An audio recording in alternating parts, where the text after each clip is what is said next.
It smells like a mango too. It's gonna be awesome. Unlike yesterday's stupid, terrible, awful, no good, very bad, unbelievably awful pour. Messed it all up. Have to redeem myself. We're gonna have the best pour ever today. It's gonna be amazing and epic. And hi, I'm Mrs. Soap and Clay. Let's make stuff.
How's it going, Sudsers? Welcome back to the channel. You are here for another round of 365 days of soap at Soap and Clay. And today I am redeeming myself from yesterday's terrible pour. Now, yesterday, if you tuned in, I ended up with a Camocado soap, which was an avocado fruit puree soap. And yeah, it didn't go according to plan. And I ended up with a camo looking soap, the Camocado. But the name stuck, so we're rolling with it and it's awesome. But yeah, no, I can do better than that. And so we're going to do another fruit puree soap today, and this time we're playing with mangoes. And this one's great. It's awesome. It looks like a mango, it smells like a mango. It's totally cool, and I did redeem myself. So there's your spoiler for all of the stuff, but you know, let's go watch.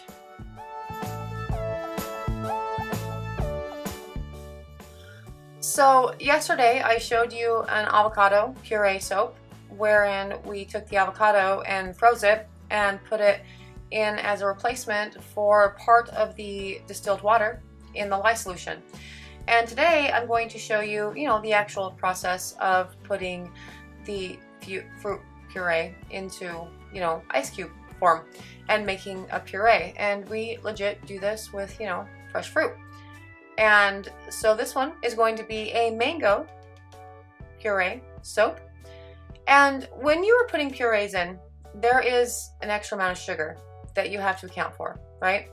So with that sugar comes a lot of awesome things. The best reason that you would, use something like this in a soap would be because it creates a nice big bubble. And if you guys remember the big lather test that we did a few weeks ago, you will remember that we tested some sugars in the enriched waters to, test the overall bubble of the ultimate, end result of the soap. And so this is going to be, again, adding fruit, because fruit has so many natural sugars in it. That's going to be the biggest benefit for putting in a puree into your soaps. But with this, with the sugars, comes, kind of an added, problem in that it can scorch the lye solution. So what we are going to do with this mango is we are going to put the mango into distilled water and create a puree that I am then going to freeze and use it in ice cube form in the lye solution itself to kind of help the sugars from scorching. Now, I showed you in the big lather test how you can actually use the scorching of the lye water to your advantage as far as coloring your soaps, and it worked out great. It's awesome. We did that with the coconut milk as well as the almond milk, and it was cool. But with this one, I'm going to show you the sort of right way to do the adding sugars to your lye, and you're going to find that either way works, really. Because in this particular instance, the mango puree is going to discolor the lye water regardless, right? Because you have that beautiful orange-iness from the mango, and that's definitely going to show up in the lye water, and it will discolor the actual, you know, soap itself, but we're still going to use that to our advantage with the, you know, pouring of the soap or whatever. But you're going to find that it's not, you know, such a scary thing either way. You can use it as, you know, the not, you know, ice cube form like we did with the coconut and the almond milk soaps before, or in the ice cube form, and either way it still works. So this is one of those rules where everybody always says, you know, always freeze your stuff. I showed you what happens when you don't, and not a lot. You can still work with it. And with this one, I'm showing you the proper way, I guess, to do it. So I have essentially put about half of the distilled water needs for this particular recipe in mango puree form, and then topped it off with the distilled water, and then I will add the lye to that amount and then mix it up.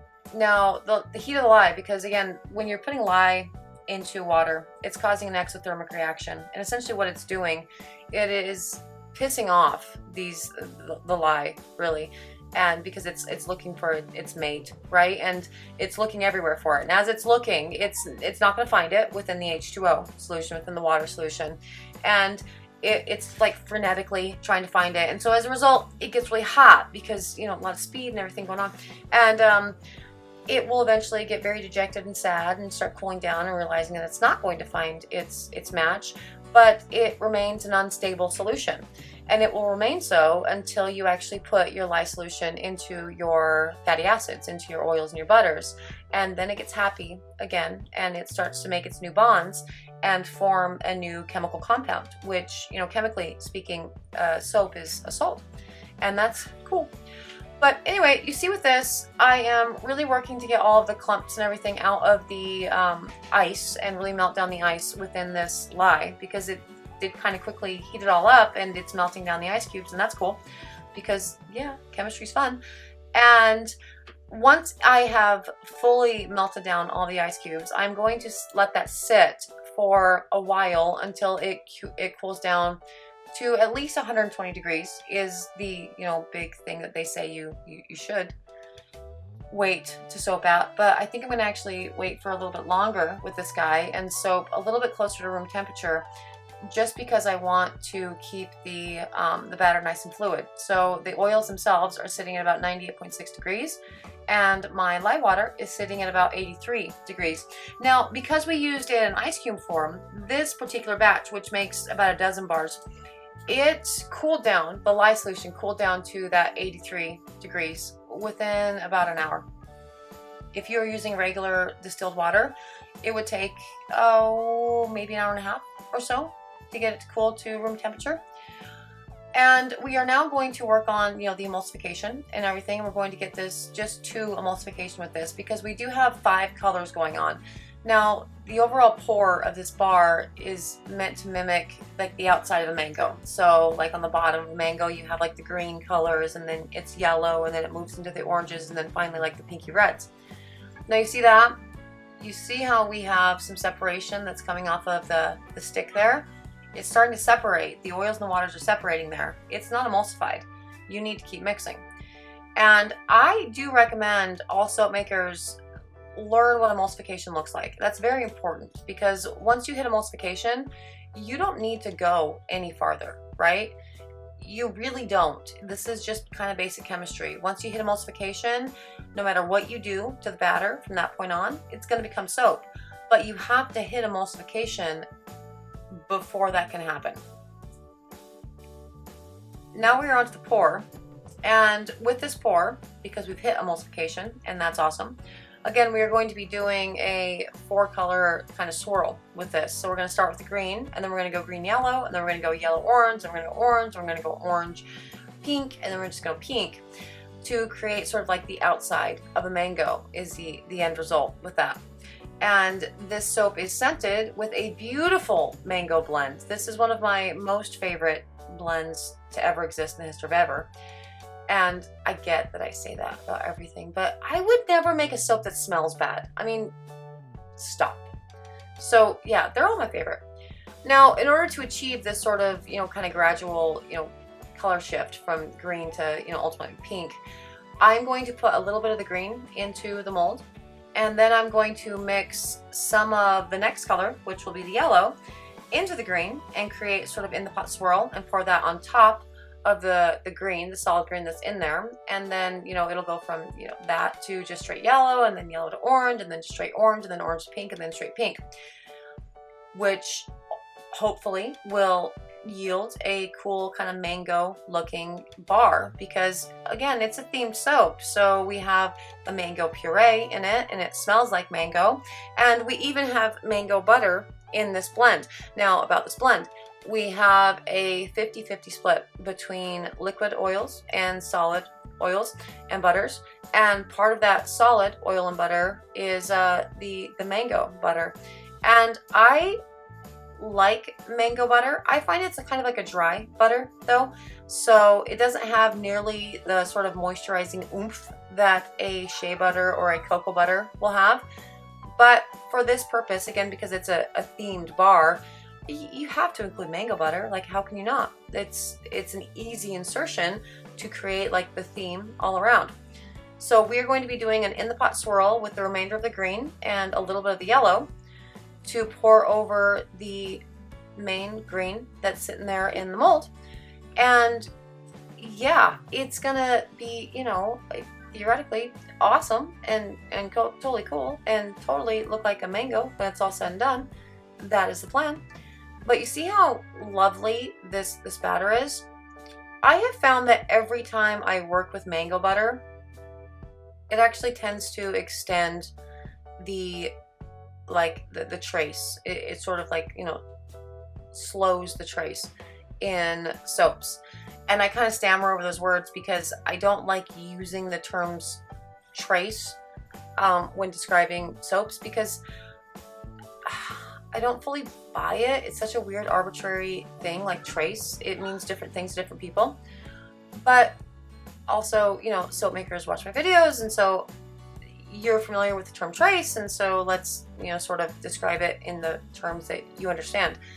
But anyway, mango butter tends to really extend my trace and gives me a fluid batter longer, which is really very important for my soaps because I make, you know, just clay soaps. So I put copious amounts of clay in all of my batches, and, you know, we're not talking about, you know, like half a teaspoon per pound of oil. Like, we're talking a lot. Like in this particular batch, we have, oh gosh, at least a half a cup of kaolin clay goes into this. Lots and lots and lots of clay to create a clay soap effectively, because I believe it makes a really extraordinary bar.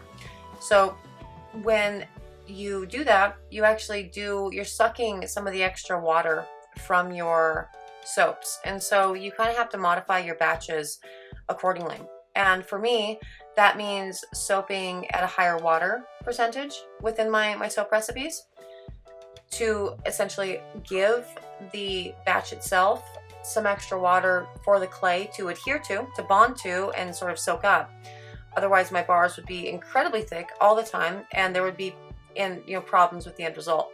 So my water content is always a little bit higher than I would say, you know, seasoned soap makers soap with, because of the extra clay that I put into my bars.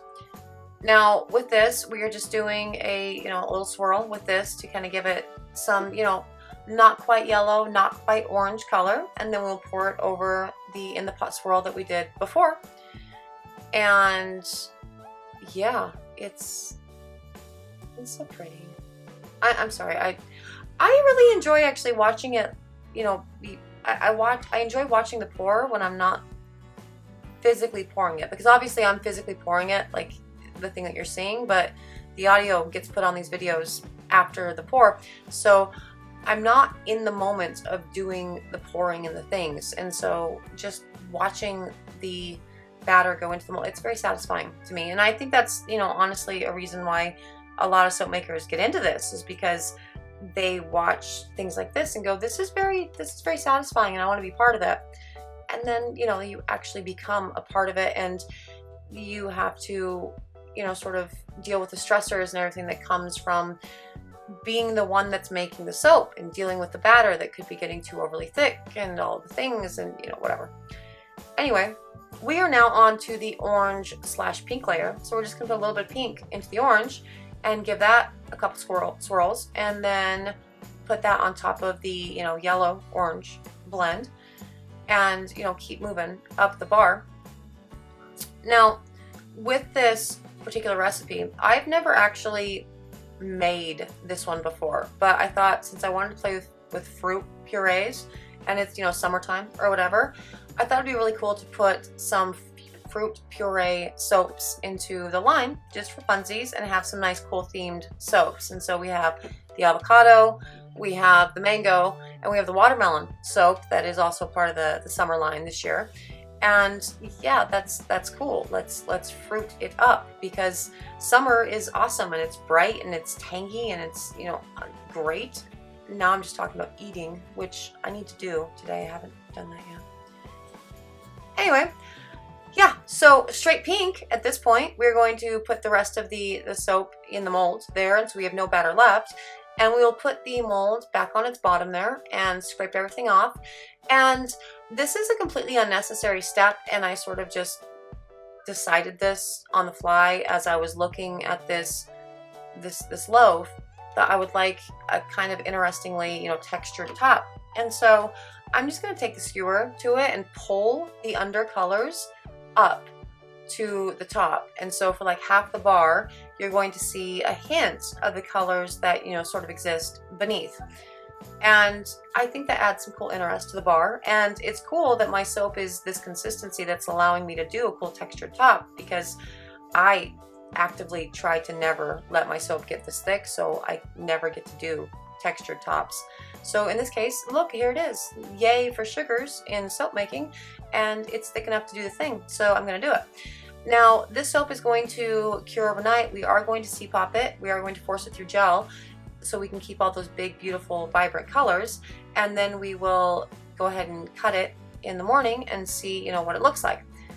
And of course, you know, with this, we're not actually making you wait until tomorrow to see the cut. We're gonna do the cut, you know, same video, because the magic of, you know, making videos, I can do that. So let's check out the cut.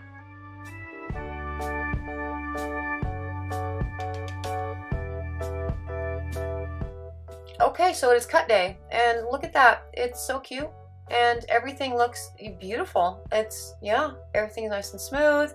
It looks great. We have the white little flecks that are coming out with that, and that's the kaolin clay that I put in this batch. And, you know, that happens, and I love it because I think it adds cool interest to the bar. And look, there it is, all cut up, and oh, look how cute you are. You're awesome.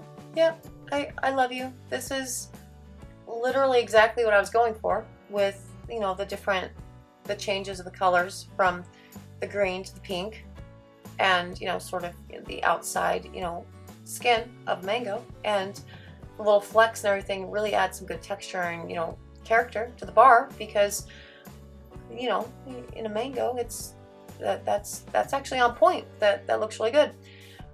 I love this. This is so beautiful.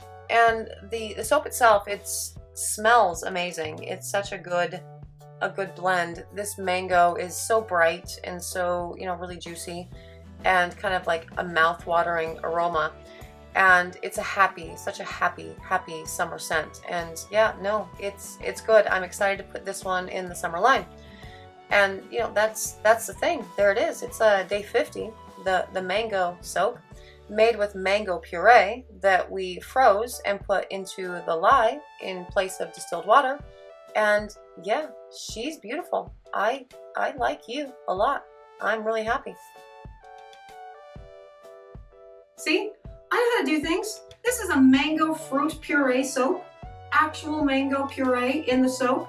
It looks like a mango from like the green on the bottom all the way to the, you know, the top with the pink, and that's awesome. It smells like a mango. It's beautiful, it's bright, it's summertime, and turns out, yeah, I know, fruit puree, it works. And that makes me feel better about yesterday's disaster.